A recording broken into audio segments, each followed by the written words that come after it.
Today we are going to talk about secondary trauma. As you can see, there are so many traumas.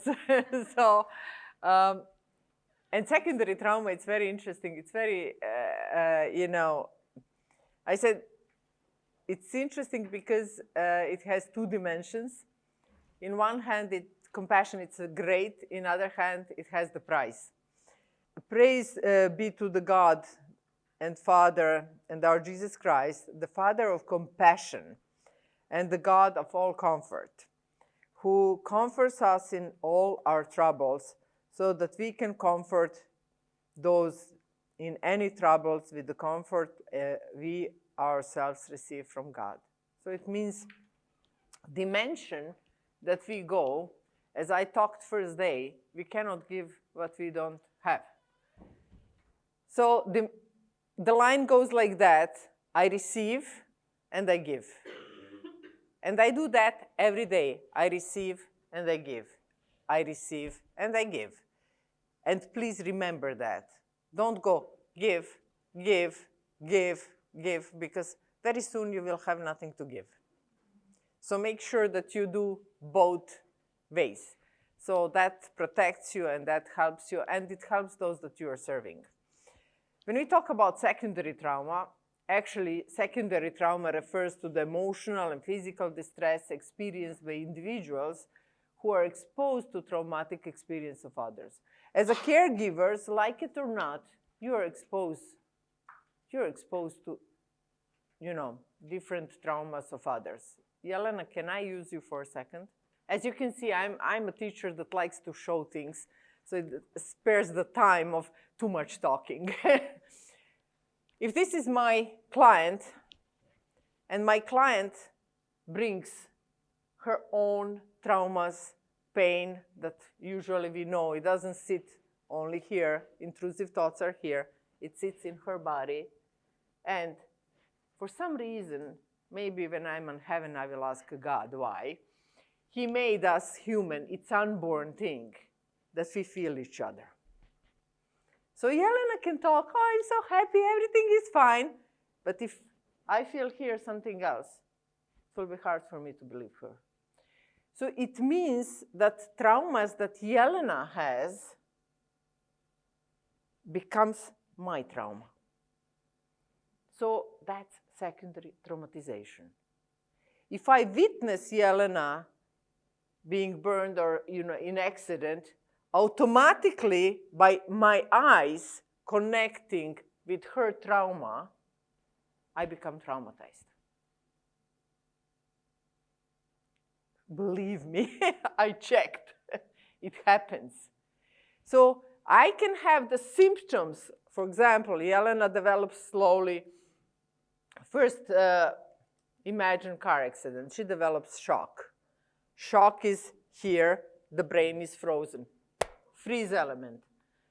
In this moment, I would be just witnessing, and I will have a chaos in my head, because her frozen element creates emotions, and these emotions creates chaos in me because I have no clue what's going on. After a while, after 30 days, Jelena develops, sorry. I took you because you're a good example. Because it's easier when you know somebody. Sure. Jelena will develop slowly. Emotions will start. Freeze element goes out, and Jelena starts developing different things inside: the fear, the anxiety, the panic, insomnia. Me talking to her and asking her about car accident, she transfers to me. And I become one with this trauma. This is necessary if I want to help Jelena. Many times students of counseling ask me, oh, how can I stay on my side? Nothing happens to me. Change the profession. Sorry, people, but change the profession. If I won't help Jelena, I have to become one with her trauma. And this is the compassion. And this is the healing. But if I'm not careful, I can stay one forever and ever, and we both drown. And this happens. As professionals, we know that. If I want to help Jelena, we become one, but then, as yesterday I talked, I pull back, I'm your counselor, I'm not you. I go in, I go out. And this is the move that I make. If I get stuck because it reminds me of my mother's trauma and everything, then I'm not helping her because I become her. And then we have element where the secondary traumatization holds us together.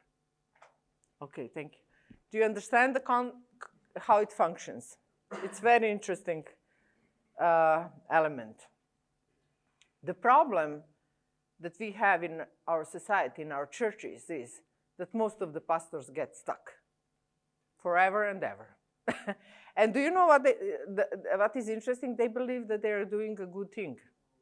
I am with you, you know, in your pain, in your suffering. I am with you. But they don't understand that when they become one, they lost the compass. There is nobody leading and nobody healing, but both are drowning. That's why we have to teach pastors, go in and go out, and how do you do that?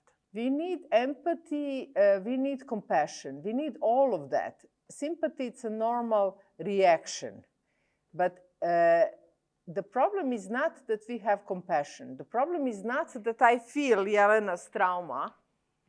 And I can say, and many times I was with people with women who were raped, with, you know, a lot of traumas. Many times I can feel them as my own. But the point is that I have to pull back, not to feel them as my own. I will tell you, I had a experience with secondary trauma. I was really young therapist and very narcissistic and believing I can do it. You know?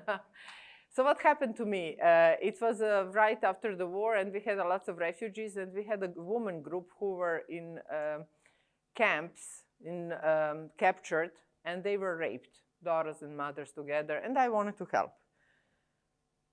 And I got full into it. I formed a team as active Christian, and I start working with those people without knowing what secondary trauma is.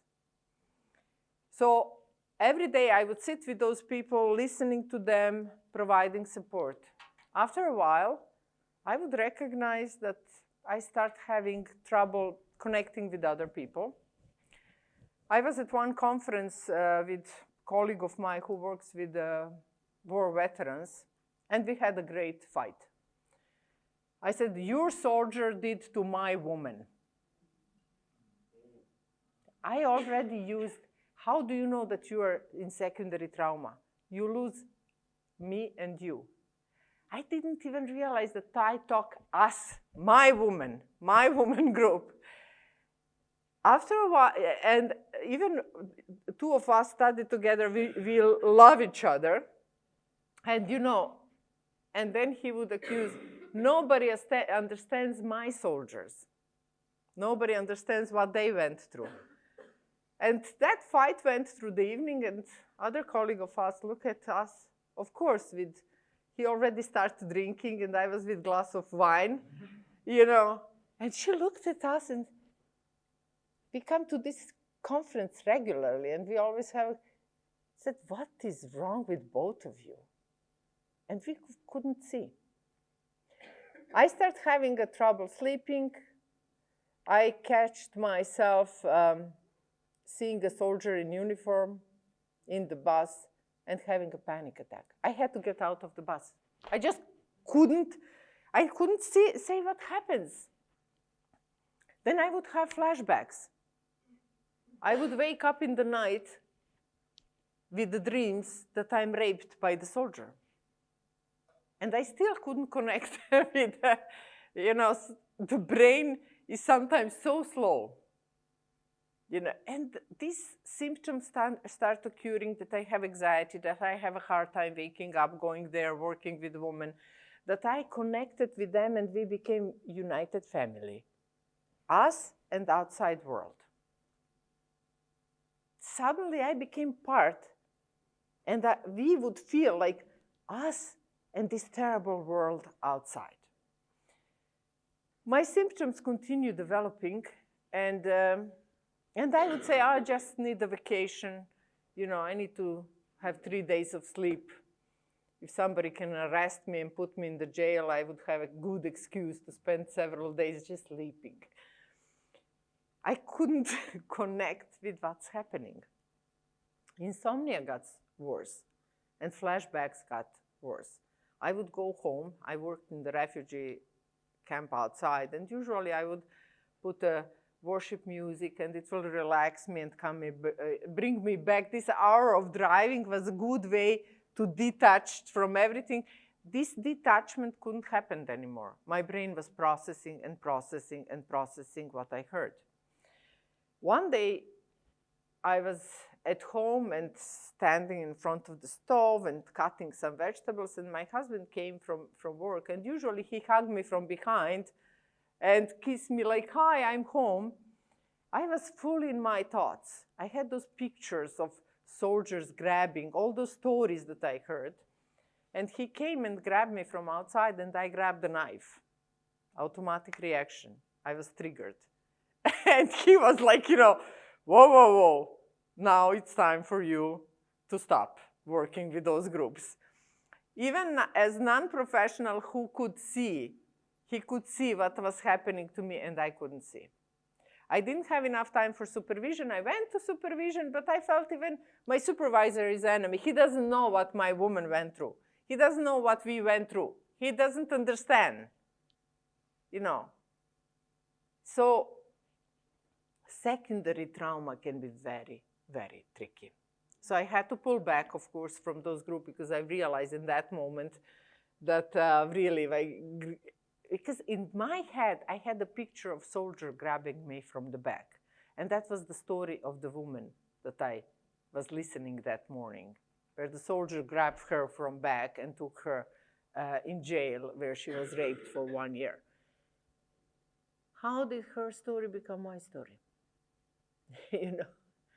So secondary trauma, it can be very deep. I didn't know, at that time, we didn't know anything about trauma. I didn't have a clue about secondary trauma.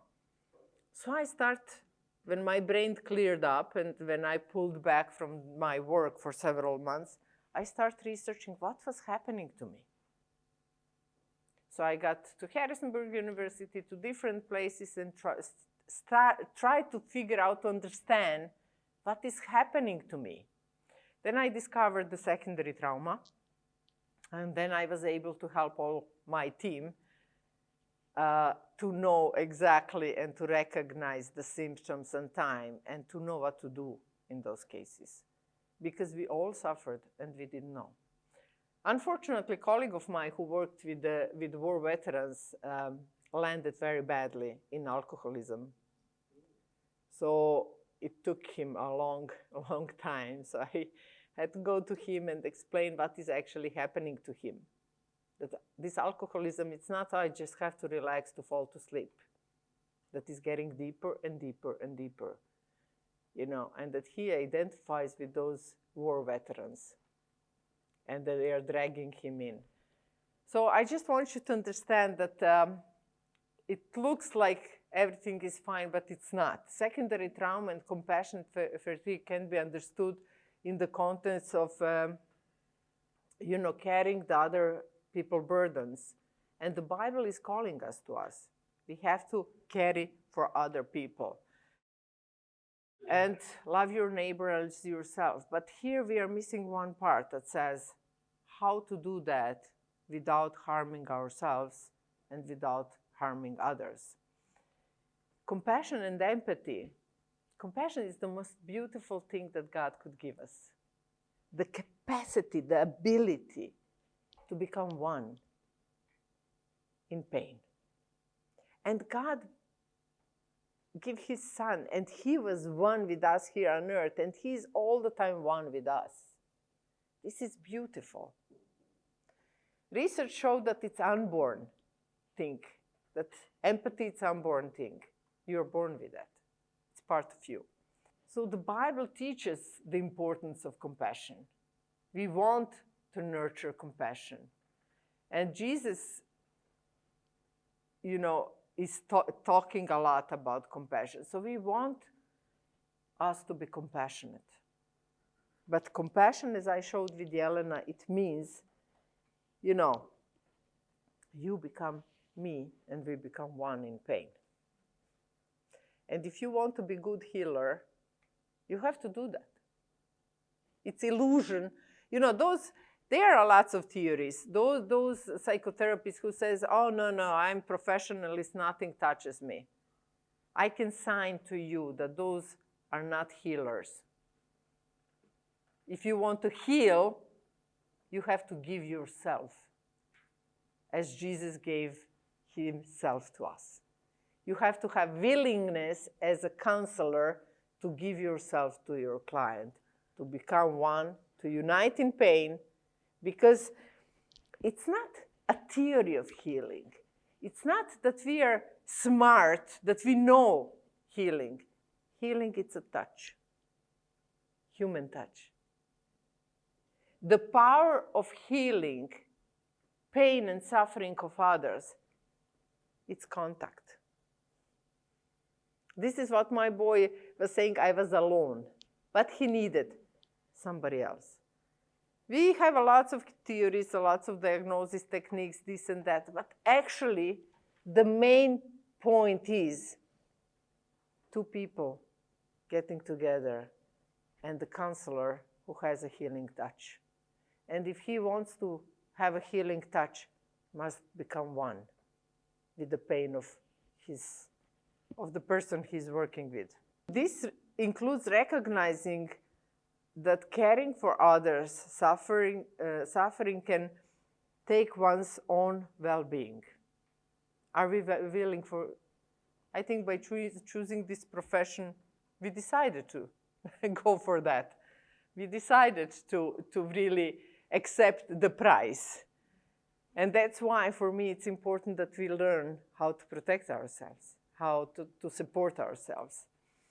So secondary traumatic stress refers to emotional and psychological symptoms that includes experiences.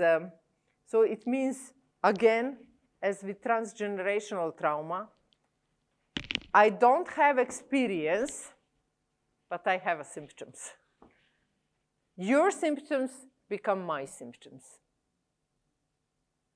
And how do we diagnose our own secondary traumatization?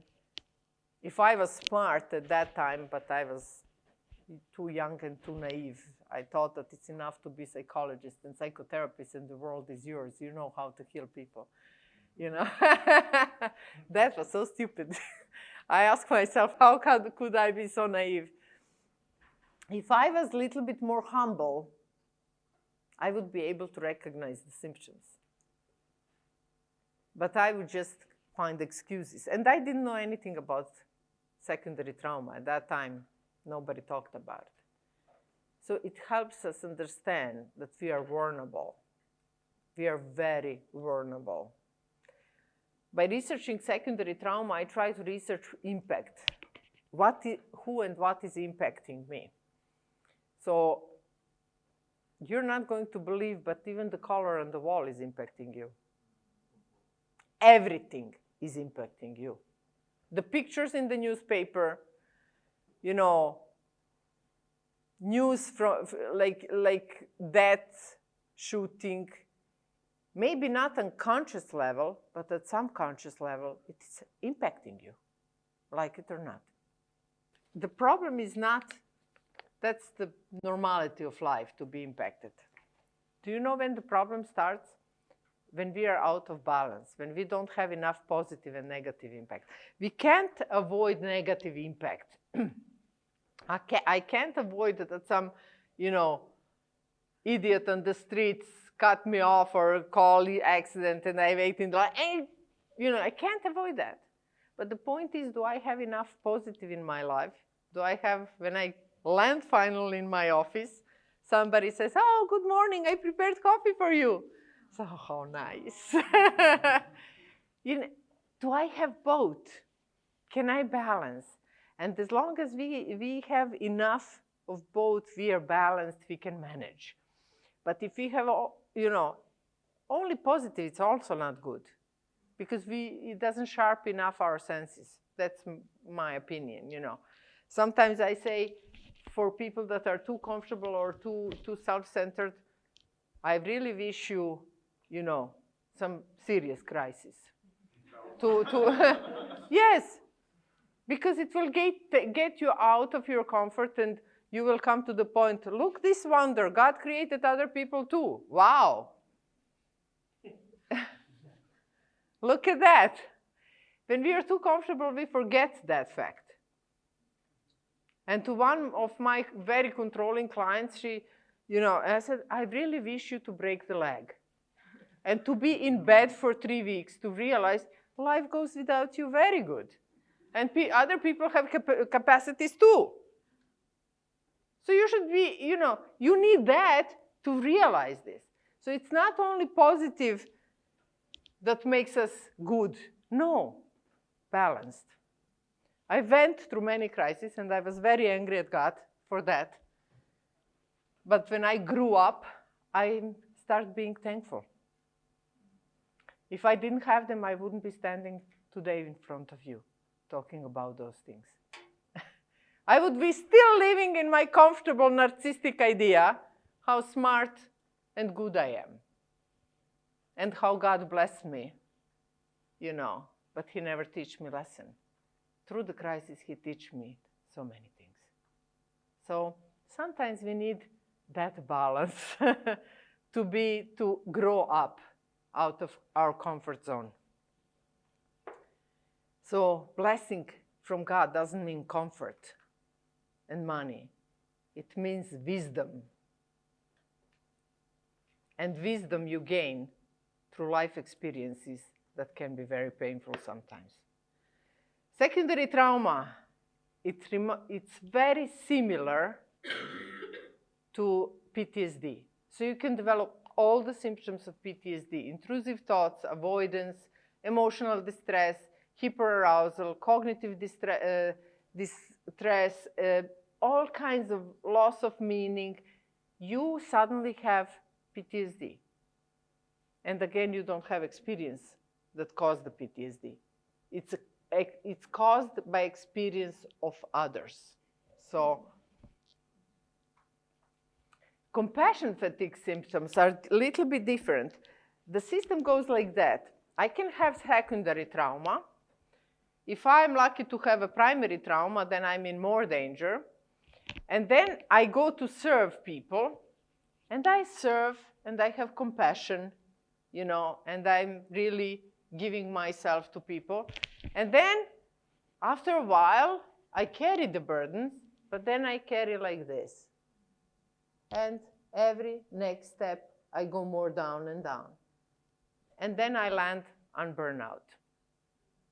So it's a line, secondary trauma, and then especially the pastors and priests. So many pastors I worked, that they are so compassionate and so burned out.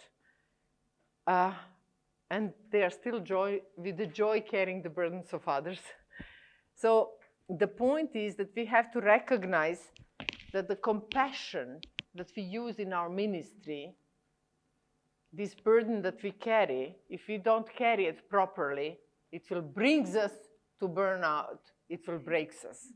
So we have to know how to carry those burdens. And those impacts can cause serious problems to you. And it can bring emotional exhaustion. It means that you really don't want to wake up in the morning and go to serve again. Empathic distress. I love you, I care for you, but I don't want to see you. But it is that feeling. I really love you, I care for you, but if I don't see you, I would be the most happiest person on earth. We need to make a song about it. Spiritual strain.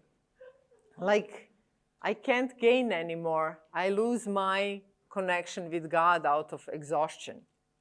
You know, boundary challenges. Suddenly, everybody's breaking in our territory because we can't hold the boundaries, healthy boundaries anymore. So people break in.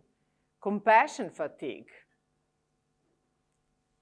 I'm compassionate, but I really can't do it anymore.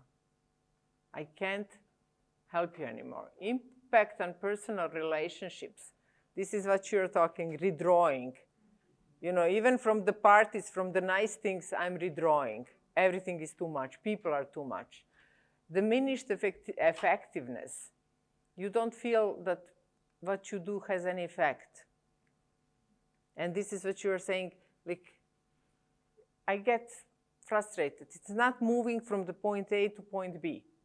And I lose, you know, feeling that what I do has impact. Self-care challenges. Self-care problems for those in ministry programs. So we talk a lot about self-care. We talk a lot about, you know, like, as I can see in your work, there is a lot of war, inner war. You are in the battle with your ministry, with your need to serve, you know, and you are constantly in the crisis. As I talked before, what I wish for Europe or anybody, crisis itself, it's not bad. People should go through crisis because they grow out of crisis.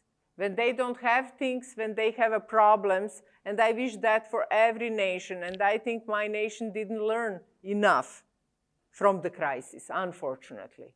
It was in bad crisis, but as in Moses was saying, like, you know, remember what God did for you. They forgot after 3 years. Comfort is not helping us grow always. The crisis, but what kind of crisis? You are all getting crisis from your clients, and then you gain in the crisis. But what kind of crisis is constructive? What kind of crisis can help church in Europe, in Serbia, all over the world to wake up? What kind of crisis? Not a crisis where you go into war and somebody attacks you and you drown and you lose everything. That's not helpful. That's destructive crisis. We don't have time a lot to talk about crisis. But the crisis, when I go in, I lose things, I mourn, I cry, I weep to my God as David wept. I feel the pain and suffering. I connect with God. I connect with you. I gain your help. I rely on you. You carry my burden with me. You walk with me through the crisis. I experience your presence, God's presence through you. And I transform into something new, bigger, better out of this crisis. That kind of crisis I wish for everybody. Not the crisis, I have poverty, I have war, I'm stuck, I'm lost, and I gain like this, and I don't see anything anymore. That's destructive crisis. Constructive crisis is the crisis that God leads his people through and transform them to better human beings. So you shouldn't be afraid of the crisis. You shouldn't be afraid of the problems. You should be just afraid of getting stuck into them for the rest of your life, not transforming in something better tomorrow. And when we talk about crisis, we should talk about positive crisis that gain transformation for the humans into something new. And in our ministry, that's what we want. And you are impacted for those in crisis. And then you can get stuck with them together. Get help from your colleagues. Get help from each other so that we all can transform into new God's creation after the crisis. Is this understandable when we talk about why are the crises important? Self-care programs. we talk a lot about self-care. For pastor, why does it work? We have so many online self-care programs. I was searching now. Everybody talks about self-care. But why we still have a problem? So it's not something 1, 2, 3, 4, 5. For self-care, you have to be first aware where you are. Like in my secondary trauma, I was stuck until here, and I didn't see it. And we have to, as a servants, discover this kind of humbleness to receive help of others. And we are responsible to support each other and to respect what God is telling us about rest and renewal. The Bible emphasizes the importance of rest and renewal for those engaging in caregiving roles. When I worked with pastors, they were saying, oh no, I can't do that. Everybody will think that I'm a bad pastor if I choose to rest. Or if I say now I'm not working or I'm not responding to the phone, that's a bad thing. God is asking us to rest. Then, because so many people were coming and going that they did not even have a chance to eat, he said to them, come with me by yourselves to a quiet place and get some rest. Can you remember this one?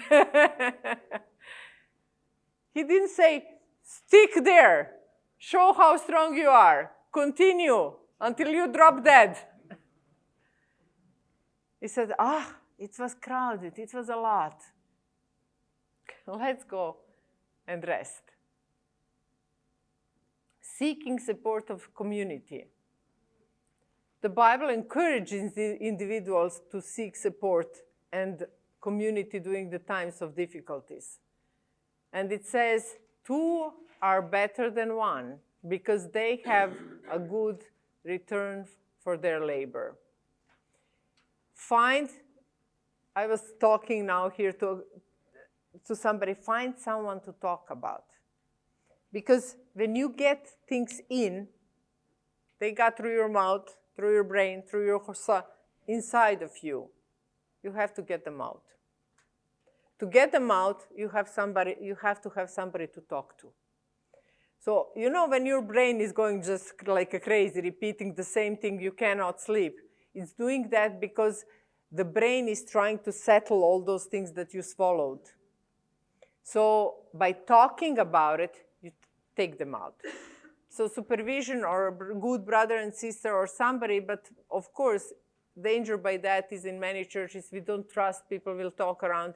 So that's why counselors who are obligated on confidentiality agreement are good choice to talk to. Trust in God's strength. It means admitting our weaknesses. In the moments of fatigue and burnout, the Bible reminds believers to trust in God's strength and provision. But those who hope in the Lord will renew their strength. The strength we understand sometimes that we have to be strong to show that we can do everything, to show to ourselves and to show to God. But don't forget that strength is in our weakness. In our weakness and humbleness to ask for help when we cannot do. To admit our weakness, it brings us strength. So we have to be honest with ourselves and admit that it's not always easy. Encourages us to those who are weary to wait on the Lord, promising that those who hope in the Lord will renew their strength. Offering grace and forgiveness. Sometimes we are very merciful to other people. We are very gracious. We are supporting, like you said, I want to embrace them all. I want to hold them. Can we do that for ourselves? Can we take mercy as a word for ourselves? Sometimes I make my clients to really talk about, okay, how can I be merciful to myself? Can I be merciful to myself as God is merciful to me? Have mercy on yourself. So this is very important. Also forgive yourself all your mistakes. Forgive yourself things that happened or that you did wrong, because you are only human trying to serve.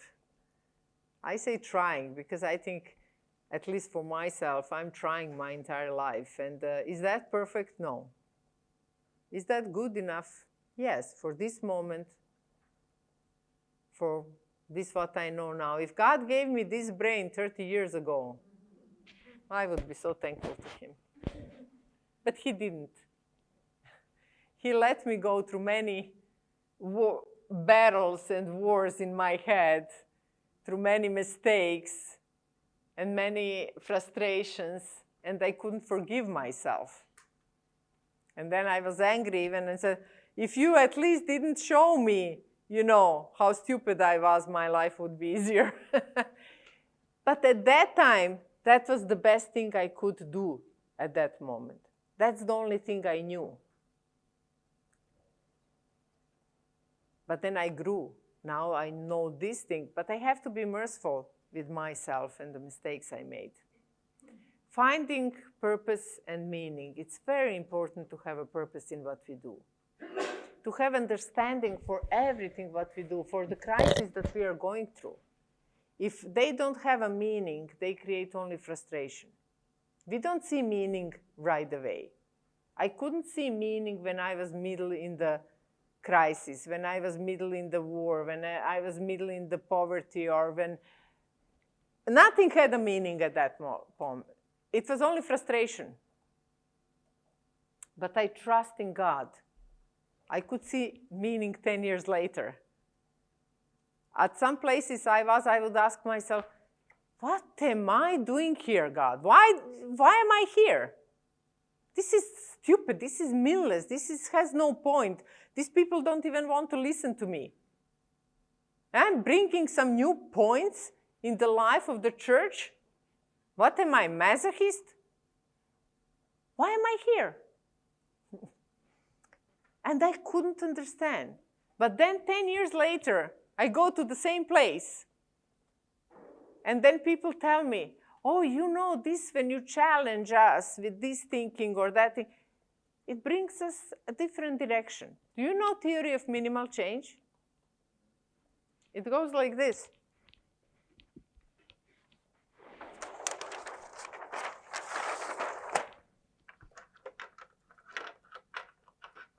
If your church and your group goes this direction, even the smallest thing that you do makes a difference. If you bring change here, and this is what was in this church, at that time I had this feeling it was like even here nobody understood what I'm talking about. But it made them think. It changed the direction. 20 years later, they were here. So even your smallest step makes a difference. Even it doesn't look like, has any meaning at the moment. But it's important for you to know that you are impacting. With the small things you are impacting, and you're making difference, and you're changing people's life. So it has the meaning, even if nobody else sees the meaning, and especially yourself, you question and doubt. Therefore, my dear brothers and sisters, stand firm. Let nothing move you. Always give yourself fully to the work of the Lord, because you know that your labor in the Lord is not in vain. So that's for this time from me. I know I bring different perspectives and maybe different thinking, But self-care is very important for you to take with you, because you need support, and it's normal and it's okay. It doesn't mean that you're not strong, smart enough, capable enough. It means only one thing, that you are human, and that's okay.